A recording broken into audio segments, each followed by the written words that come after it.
Coming up on today's show, JoEllen Notte is a writer, speaker, and mental health advocate whose work explores the impact of depression on sex and relationships.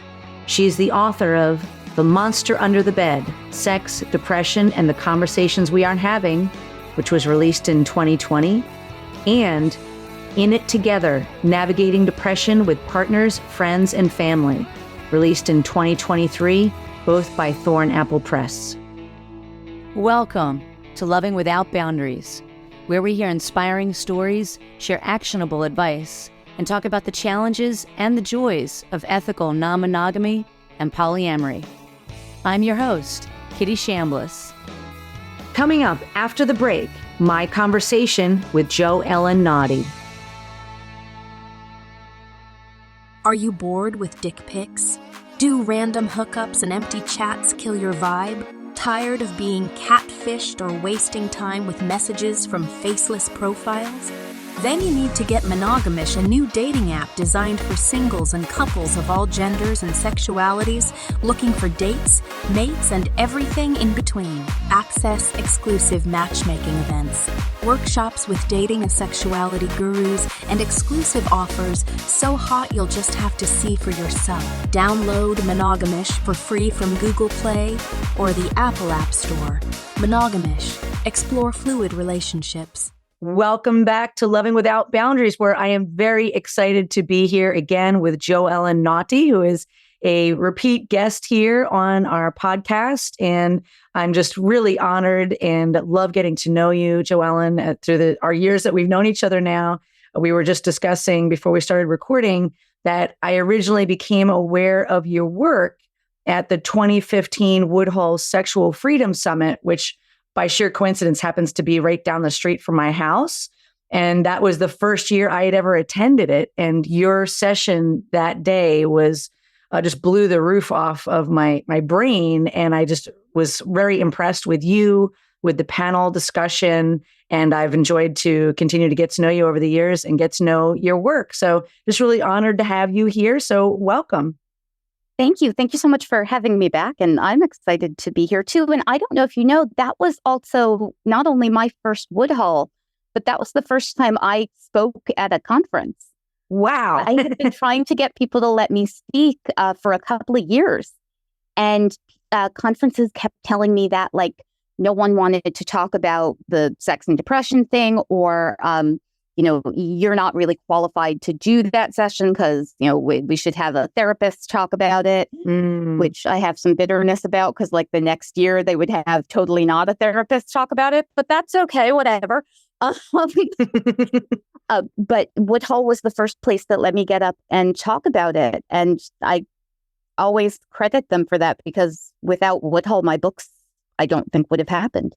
That's amazing. That's amazing. Yeah, I didn't realize that was the first time that you were kind of publicly speaking on that topic. You seemed very professional and very on top of your notes and your points that you made at that session. So, and the panel itself was wonderful too, but you were kind of the person I remember from that whole panel, very, maybe it's your red hair, but, but also I think, yeah, exactly. And but also I think that you were probably doing the majority of the speaking, but also I was deeply impressed by what you had to say there, partly because I too suffered through depression for about 5 or 6 years.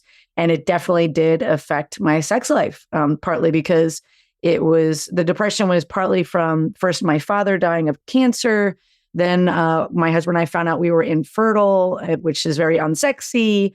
Then my mother died from, various ailments. And so it was just this series of things that happened that was embarrassing in some ways to admit how it affects your sex life and your libido, on top of the fact that I was anorgasmic also for the first, say, 25 years of my adult sexual life.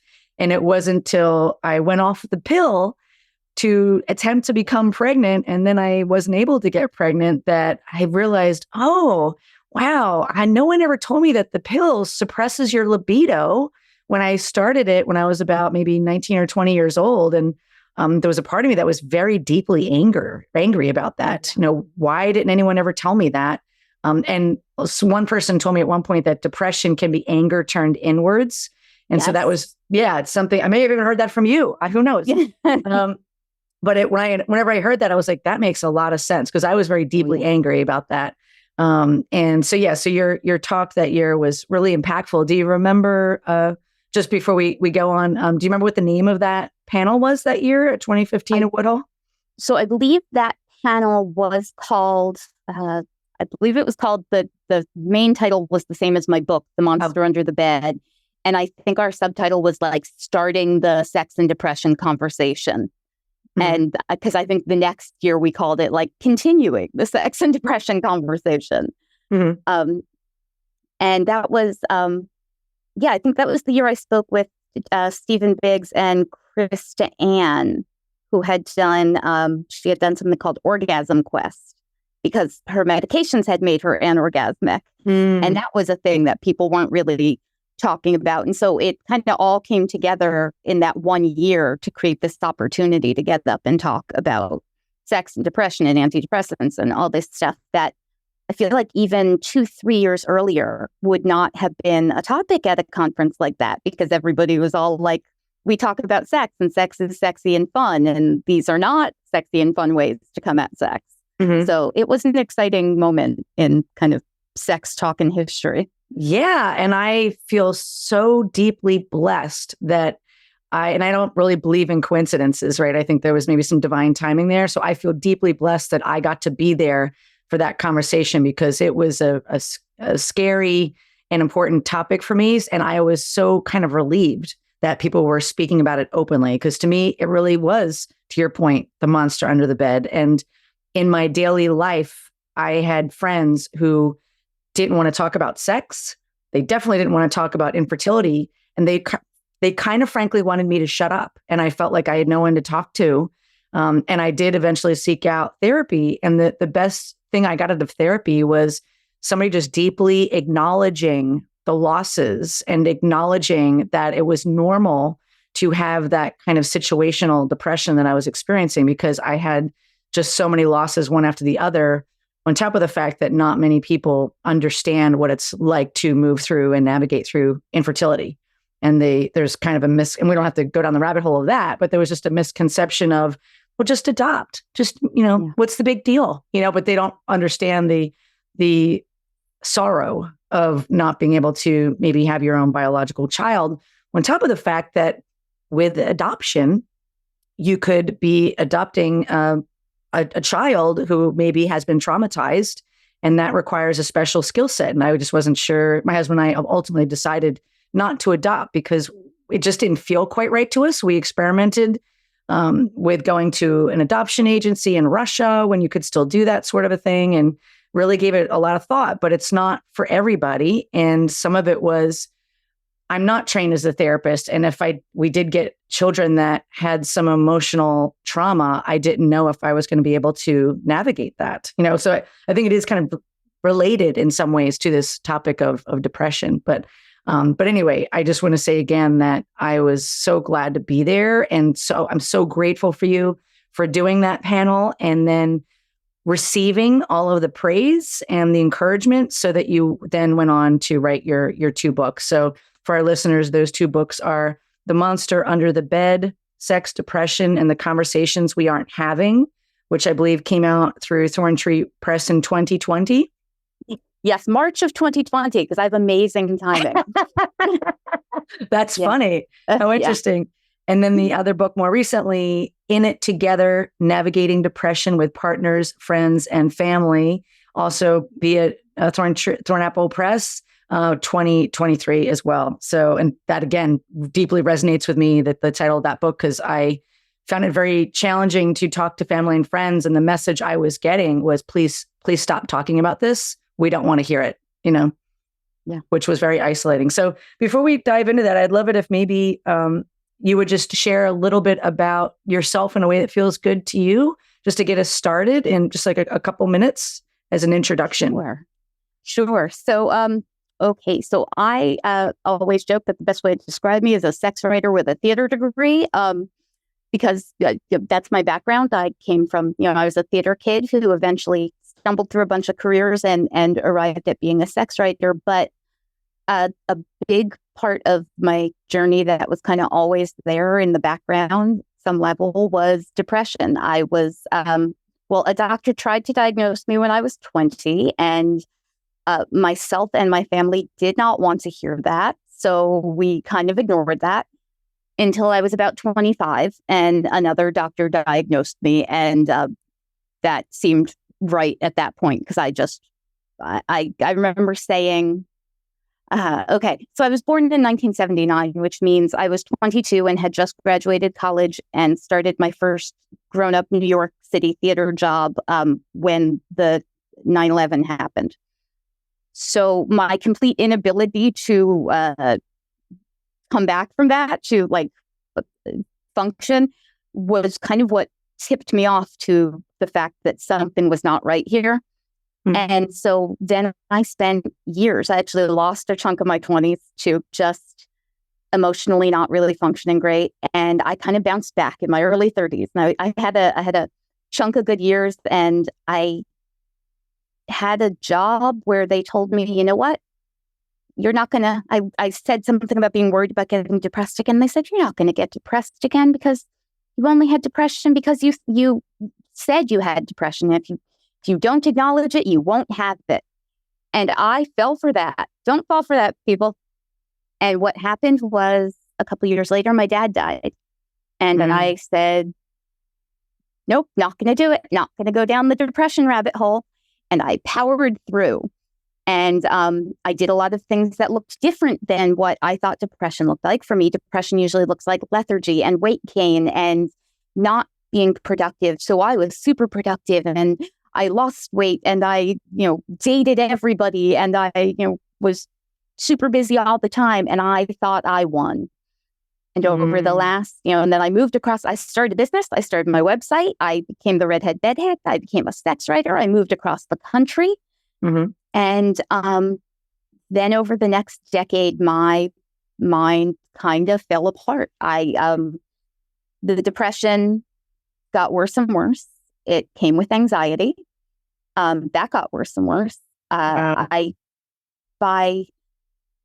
2019, I was pretty much just isolating in a teeny tiny apartment in Portland, which I had moved to for its affordability, which also went away in that time. And I had written this book, and it was coming out, and I was clinging to that to pick me up out of this thing, just, at least that little piece of accomplishment. And right when that was about to hit, the world shut down because we had a pandemic. And so that was a big, huge blow. And so basically a lot of crap happened. Mm-hmm. And that made me realize I needed to leave Portland, and I needed to come back east and live with my family and take some time to heal. And so for the spring of 2021, I aimed to come and live with my parents for a month or two and regroup and figure out where I wanted to live. And as I was in the middle of doing that, my mom died of pancreatic cancer, diagnosis to death in less than 30 days. So it was, and she died while I was in the process of moving. So it was earth shattering, and somehow led me to, I was in the process of signing the contract for my second book, and her death kind of prompted me to write it really quickly, and really I don't know, something about it just really spurred me on. And so I guess what I'm saying here, folks, is that my life has been kind of a comedy of errors, if you will, with a whole lot of depression and stuff. And all of that has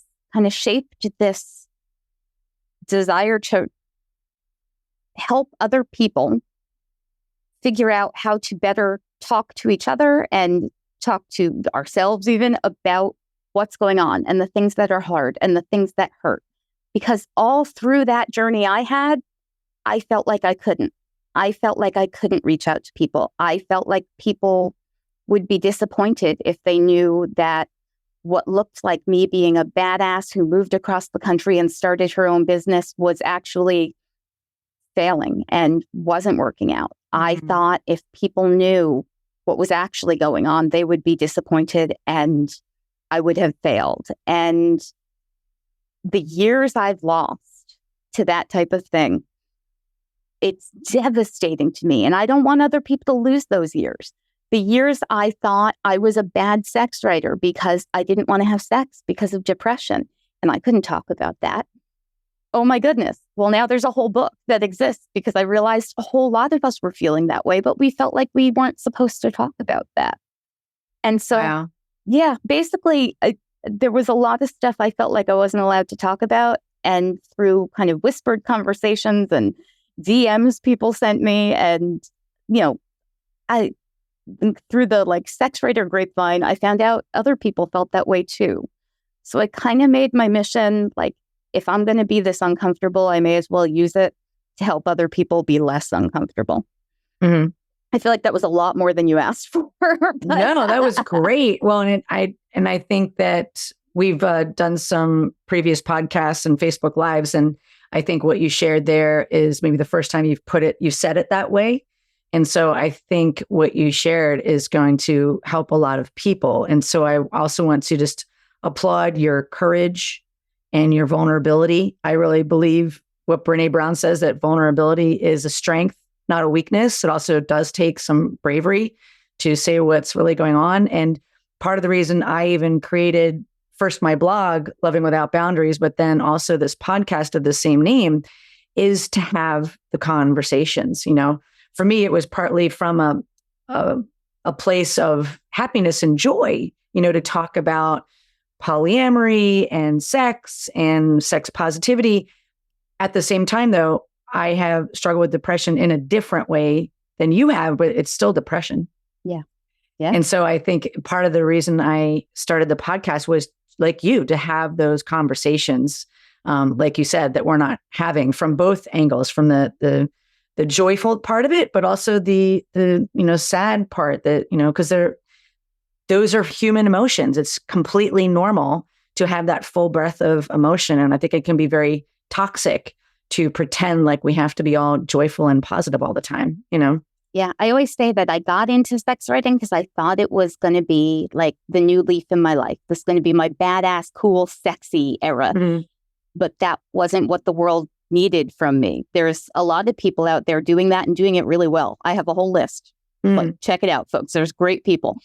The world didn't need me to be that person. The world needed me to take the bad things that have happened and the cliche to make the lemonade with them. Yeah. Mm-hmm. So, yeah.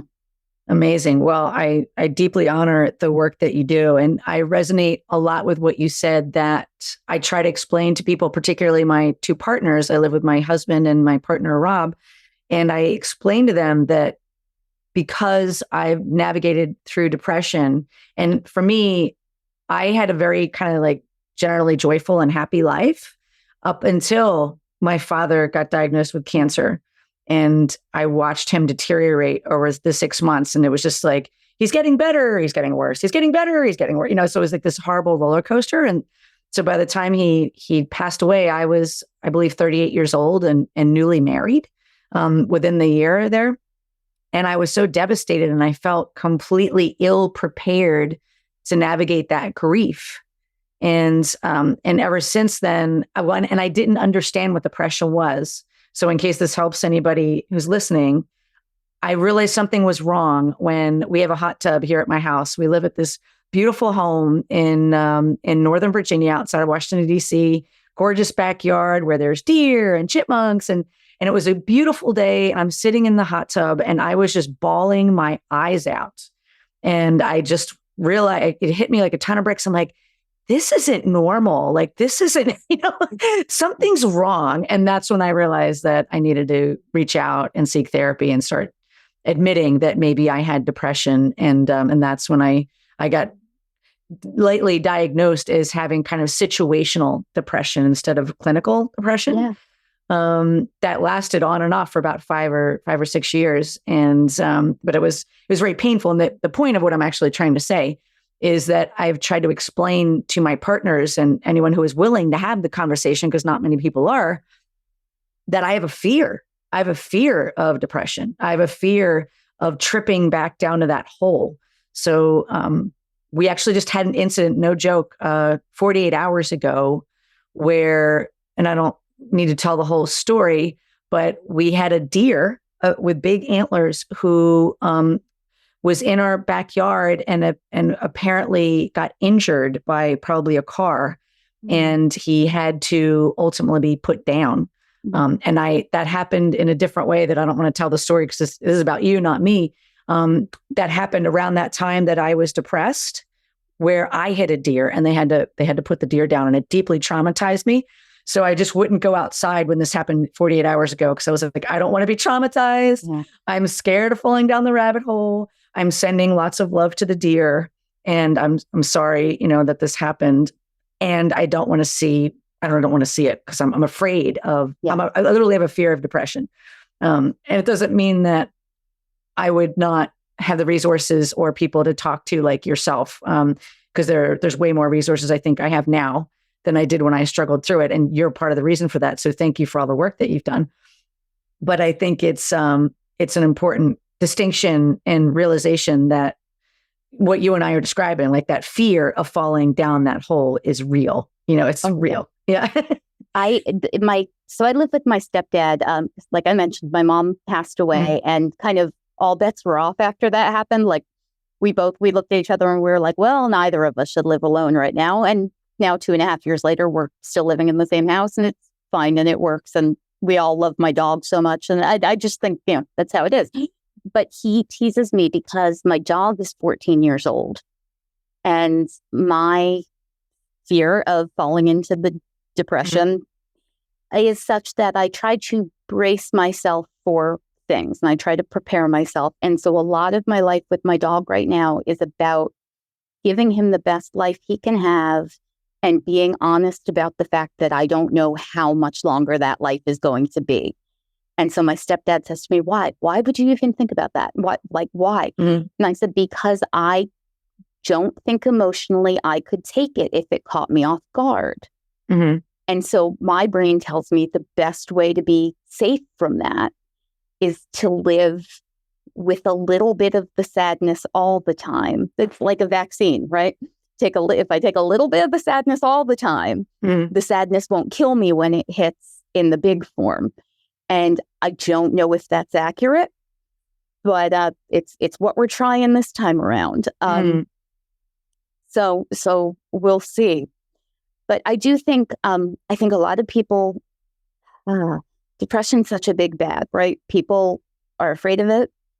People build it up, and I think sometimes that stops people from seeing when it hits because they expect it to be worse. You know what I mean? Like they look at what's happening in their lives and they say, well, this isn't so bad.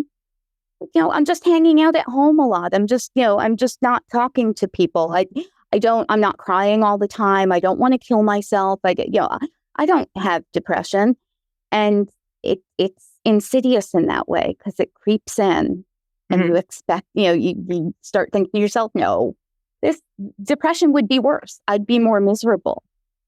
And I think that is the way it kind of can infect us sometimes because we have it built up in our head as this big, dark, scary monster that we will know when it hits because it's that big, dark, and scary. And it's not really always like that. It can creep up on you, and it can, at the risk of, it can feel quite cozy at the beginning sometimes. Right? Sometimes depression for me can start as, you know what? I'm not going to go out for a couple nights and just stay here, these blankets and these movies. And the next thing I know, it's been 3 months and people are starting to get worried. And I'm like, no, I'm fine. I've rewatched Gilmore Girls 6 times and there's nothing wrong with that. But when I really get to thinking about it, my brain is beating up on me pretty hard. And I think it's one of the reasons it's so important that we talk openly is that it helps us understand the many different ways depression can look and can feel, and that it's not just the big, bad, horrible monster that we see in the like one episode of the show where a character has depression before they're better in the next episode, you know? Yeah. Thank you for everything that you shared there. That really resonates with me. The insidious coziness of it. You know, I'm just going to sleep in and listen to a healing meditation. You know, so I think that's an important thing to be kind of recognizing. You know, there can be self-care and there can be an inaccurate story that we're telling ourselves, you know? I always say the line between self-care and self-harm is thin, and I walk that bitch hard. There were a couple of years where I was like, oh no, this is just self-care. And one of my friends and I, we had to take some time where we didn't talk for a while because we realized we were encouraging each other's worst. Like we were like, no, just do that. Take care of yourself. And what we were doing was we were feeding each other's worst instincts. And we were keeping each other in really unhealthy places. Oh, and wow. We spent some time not talking, and we like regrouped later, and we were both doing so much better. And we could both look back and be like, oh, we were supporting each other by basically co-signing each other's unhealthy behaviors. And we were doing it because we love each other, but also because we were both anxious and depressed. Right. And, you know, we're like, I get it. I feel that way. So, yeah. I'm glad that you said that, because I think, again, that'll really help a lot of our listeners too. I mean, it's a more eloquent way to describe that misery loves company, but it's one analogy is, do you ever hear the crabs in the bucket? Oh, yeah. Yeah. So it's kind of like when the crabs are in the bucket and one tries to get out, what happens? Well, the other crabs kind of pull it back down again. So I use that analogy sometimes, and that seems to align with what you were describing as well. Two things I wanted to highlight. When you said that your dog is 14 years old, deeply resonates with me as well. And I'm sure it will with a lot of our readers too. When my father died, what I didn't mention too is that we had to put down my cat the Friday of his death. And so my cat named Saki died in my arms. And then my father that Sunday told us that he wanted to be taken off life support. So they both died at the same time from cancer the same weekend. And my brain was confused because my brain couldn't figure out who do I grieve for? Do I feel guilty for grieving for the cat and then not my father? And then am I guilty? So my brain was completely confused about how to grieve that. And my husband and I, we eventually ended up getting 2 kittens that we've had for many years. And one of them died 2 summers ago. And I did handle that much better in terms of handling the grief of that. But it was still very hard, but it was a great sign that I'd made a lot of progress. But her cousin, she's 16. And I talk to her all the time. I'm like, you are a healthy, robust kitten. You're going to live to be 28. You're amazing. But it's very real, that kind of mentally preparing for losing pets. And that doesn't mean that I'm not going to continue to have pets in my life.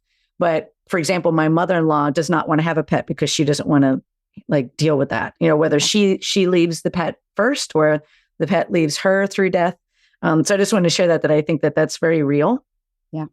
And the other thing I wanted to share is, in case this helps anybody, somebody said something to me about 6 months ago. I had an incident happen where I was at a conference and I was deeply upset about something that was happening in my personal life.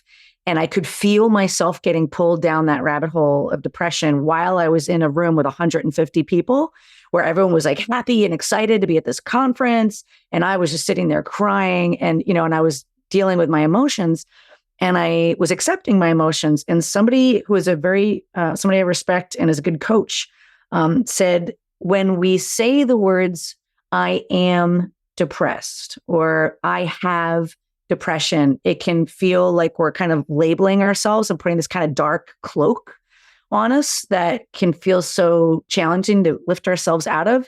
And he asked me to reframe it into, I am having an experience of having some depression feelings right now, and remembering like it's just an experience that you're kind of moving through, and that, this too shall pass. Like you're still kind of honoring the experience, but that eventually you will come out the other side.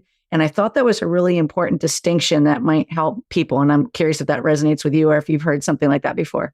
It does. I talk a little bit in, the books merge in my head sometimes a little bit. I think it's Monster. I talk about how during a depressive episode, my partner had me watch Dexter, because I do well when I have like a bingeable show. Mm-hmm. And Dexter is a serial killer, and he talks about his urge to kill. He calls it his dark passenger. Mm-hmm. And he identifies it as separate from him, but like it's there. Mm-hmm. And so he talks about like the dark passenger showing up, and it gave me a language to relate to my depression that has been really useful for me, because it did that. It separated it out that bit. It let me like have a moment where I'm like, oh, yep, it's popping up. The dark passenger has shown up. It is in the room. And I don't know why it's here. I don't know what has like made it happen right now, but I'm feeling it. And so as opposed to what used to be like, well, this is my life. I am someone whose brain does this. I also do tend to talk about my brain like it's a separate entity who is an asshole all the time. So, which is funny because I also love my brain and it lets me write books and stuff. But man, sometimes it is a jerk. I do think it is helpful to kind of separate out the things that show up. And Brene Brown, again, talks about, I think it's in Rising Strong. Rising Strong. She talks about the story I'm telling myself right now. Right. So when something happens, instead of, somebody bumps into you and you say to yourself, oh, I'm not important. And so they brushed right past me. And you have to recognize that the story I'm telling myself is that I'm not important and they brushed right past me. What actually might be happening is they're on their way to the hospital because they're in the middle of an emergency. You don't know.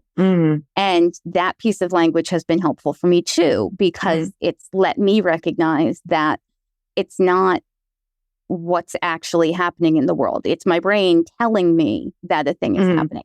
So yes, I'm a big fan of things that allow us to kind of separate the emotional/mental thing that's happening from who we are as an identity. Thank you for sharing that. And I'm glad you brought that piece into. I love Brene Brown's work. And I introduce my clients to that concept of saying, the story I'm telling myself, both so that they're recognizing that they may be telling themselves some false narratives that aren't really true, that are causing them suffering, and also to help, say, their partners to feel safer instead of feeling attacked, so that they're recognizing like we all have different stories we tell ourselves or trauma from the past that can show up here and we might be projecting it, so be able to have that distinction. One thing we haven't talked about yet is in the context of our sexuality or relationship structures, whatever you're comfortable sharing about yourself, like how does this relate to either consensual non-monogamy or coloring outside of the lines of heteronormative monogamy, or moving from like maybe sex negativity into sex positivity, like whether it's how you identified growing up, like how does that intersect for our listeners? Because we've obviously been focusing a lot on depression and only, a little bit about sex, right?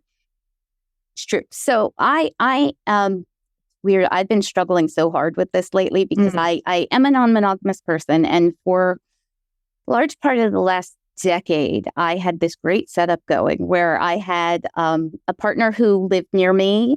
And then I had a partner in Nashville, Tennessee. And then I had like a friend with benefits partner in New York City. And we were all, it was this weird like kismet-y thing where we were all like in the exact same places in each other's lives. You know what I mean? Like we all fit the same roles in each other's lives.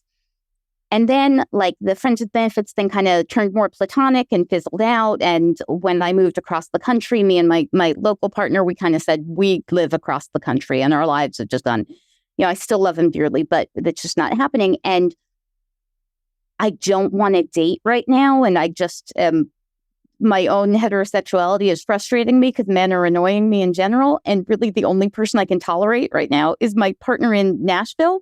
And so I've been struggling so hard recently. And I keep saying to him, like, it's really irking me because I don't like, I I want to still be that non-monogamous person who has multiple partners to turn to, but I also don't want to deal with having multiple partners right now. Mm-hmm.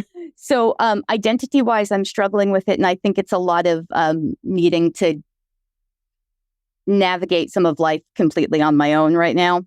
Mm-hmm. I do think personally, as I think we say a lot, that non-monogamy in general takes a lot of communication. Something else that takes a lot of communication is navigating mental illness. Like, I always joke that I need to get successful soon because I'm running out of unique and interesting ways to say, for God's sakes, talk to each other. And so I think that in some ways, it's like a match made in heaven because they're a very similar skill set, right? Like, if you can navigate one well, you can probably navigate the other well. On the other hand, I think for some people, I've run into problems where some people get into consensual non-monogamy because they want to have lots of fun, sexy fun and stop bringing down the room with all your mental illness. Or, there's a lot of, you have to get yourself together first before, and I've found that kind of problematic. And I've removed myself from some communities for that very reason. It's made me very selective about who I engage with. But I don't know that I see that as a problem. So I feel like I'm saying a lot of very general things. No, I think talk a lot and be selective. Yeah. No, to me, what you're saying really resonates with me because we have a lot in common. Mm-hmm. And also, to me, it ties into getting to know yourself well from a place of self-acceptance and self-love, and not making any mental health issues or things like depression, wrong. It's just part of the human experience. And also, to me, it goes hand in hand with releasing what we're talking about, some of the shame around talking about it. And then that also goes hand in hand to me with having some healthy boundaries. Like, if somebody doesn't feel safe or a community doesn't feel safe, it's okay to respectfully just kind of quietly walk away or spend less time with those people. And that's okay too. Like, you get to decide who feels safe to you and lean into the people that feel safe and kind of back away gently from situations that don't feel safe, and to not make ourselves wrong for that. And I'm going to give the audience a piece of advice that I don't know if I feel that this piece of advice is something that everyone dealing with mental health issues needs, or if it's very specific to me, but just in case. I have found more and more that I need to get very intense with boundaries with people who think because the mental health issues exist, they need to swoop in and explain to me how they're going to take care of me. And once I spend some time with them, I'm not even going to want those other partners. Basically, a lot of people trying to transform me into a monogamous person on the grounds of the mental health issues.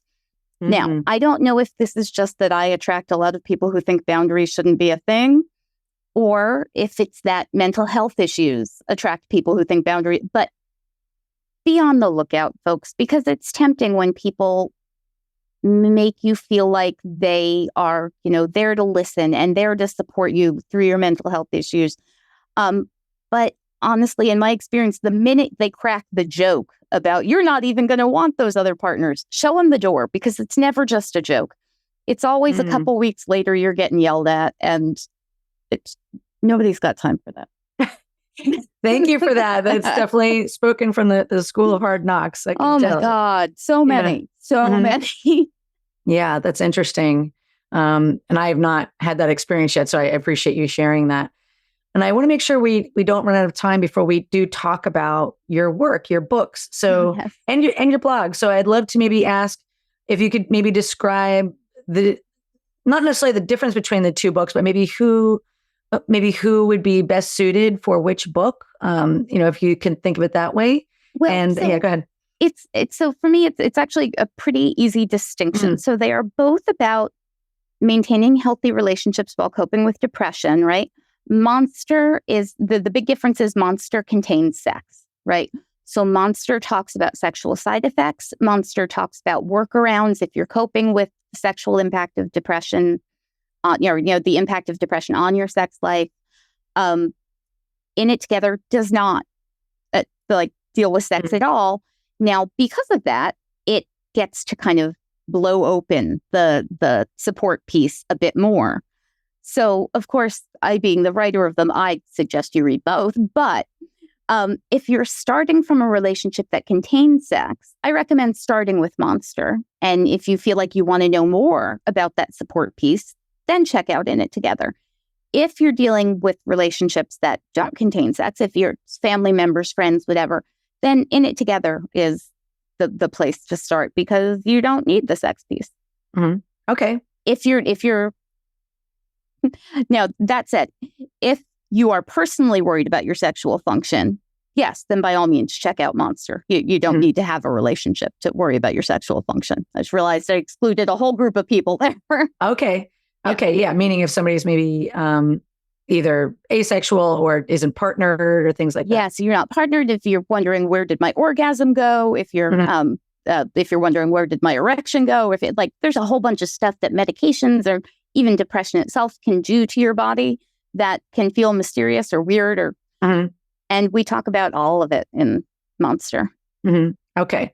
Thank you for that. And so I'd love to ask, what was for either book, what would you say were some of the biggest challenges in either writing it or putting it out into the world, and also the biggest rewards, however you'd like to share that with us? So Monster changed everything about how I do my work. It started out it meant to be a book where I did a survey and was able to say to people, if you're experiencing sexual side effects, you're not alone. Here's some numbers about other people who are experiencing them too. We're all in this together. And then I did some interviews and people started talking about what made them feel supported and loved while in relationships and what didn't. And that cracked open a whole other line of thought. And then I did the promotion for that book, which all ended up being Zoom chats and stuff because of the pandemic. And so many people latched onto that part of the book and said, I wish I could say this stuff to my mom and to my friends and whatever. And that led to a second book. So kind of the challenge of Monster was kind of holding on to what people were telling me they needed and following it to what the book wanted to be rather than clinging to what I had started out wanting it to be. Mm-hmm. And what's been really rewarding was watching that grow into two kind of really robust books that offer so much more than I originally thought I was going to be able to give people. Wow, that's amazing. Yeah, that's so beautiful. And has there been anything maybe that surprised you about these two pieces of work and the ripple effect that they've had? It never ceases to amaze me what people get excited about in them. So I always buy my own ebooks because that lets you see the popular highlights. Oh. There's a feature in Kindle where you can see what people are highlighting. And there's a section of In It Together about guilt and shame that is far and away the most popular part of that book. And it's a part I found fascinating. And it's a part I made myself pull back on because I was like, whoa there, JoEllen, this is your own inner stuff talking. Maybe we don't need to go so balls out on this. But no, it's been far and away the most popular part of the book. And it's prompted me to consider writing more about that. Although it's tricky because, Brene Brown's covered shame to the nth degree. But the degree to which it's a piece of the depression puzzle seems to be exciting people in a way that I did not see coming. I tend to think if I know something, then it's obvious and everyone knows it. But apparently that's not always true. And that's been exciting to learn with these books.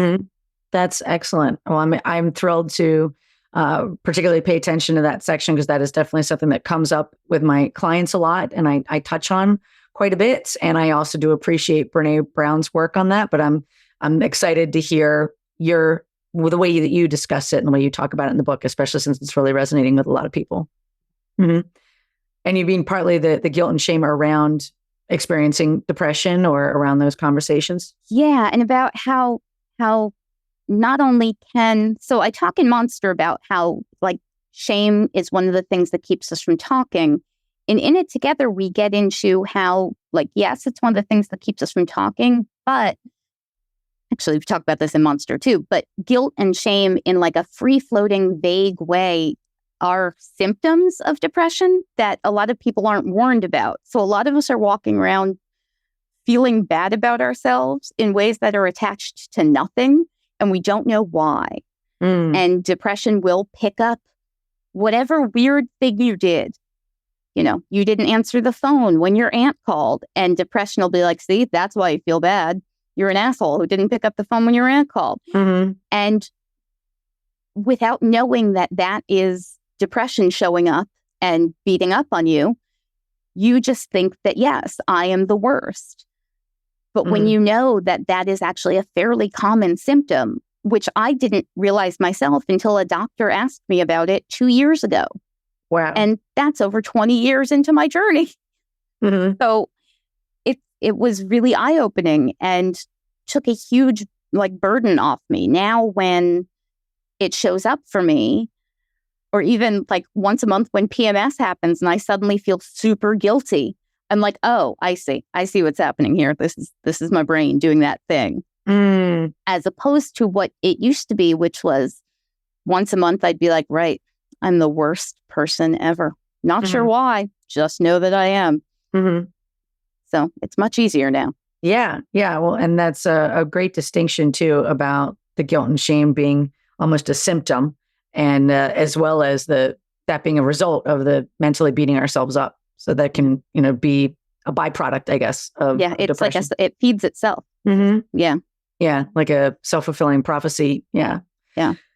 Wow. Well, what an incredible conversation. I want to be respectful of our time here. So is there anything that you would like to share with our audience that as like maybe a parting thought or a question maybe I didn't ask you that you would like to touch on?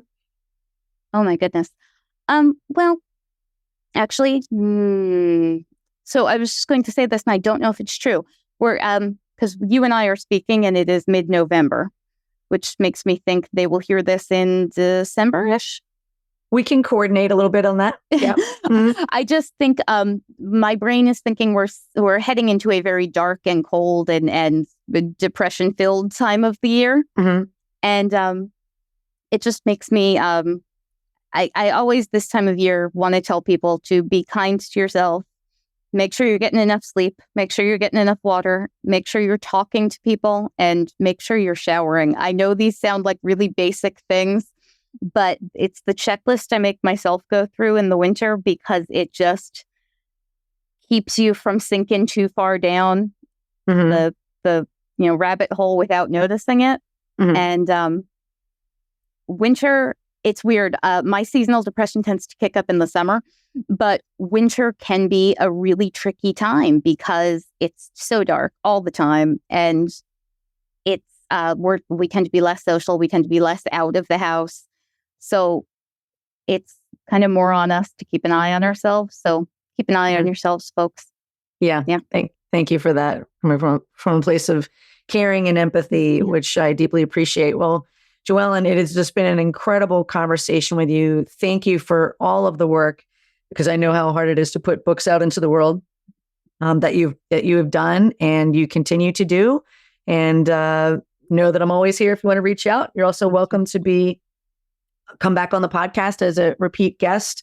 I love having these conversations with you, and I really do believe that they are conversations that we do need to be having to help normalize these conversations. So how can people find you and your work? You can find me on my website at redheadbedhead.com. You can find me, on Instagram at JoEllen Notte. And that's pretty much it social media wise these days. The other ones are pretty quiet. Those are the best places to locate me. Awesome. Yeah. Sounds good. Well, thank you again for your time. You are lovely, and I just wish you all the best. Thank you so much. Thanks for tuning in to today's show. If you like what you heard, are struggling with some aspect of your relationships, and you're interested in seeing if you're a fit to work with me as your relationship coach, here's what I invite you to do next. Head over to lovingwithoutboundaries.com/apply. That's lovingwithoutboundaries.com/apply and book a call to speak with me. I'll get on the phone with you for about 45 minutes and we'll get you crystal clear on 3 things. Number 1, exactly what's not working well in your relationships right now. Number 2, ideally where you'd like to be and what might be getting in the way. And number 3, the exact strategy to get you there, helping to close that gap. Remember, creating healthy, open relationships does not typically happen by itself. Many often need expert guidance to make it happen.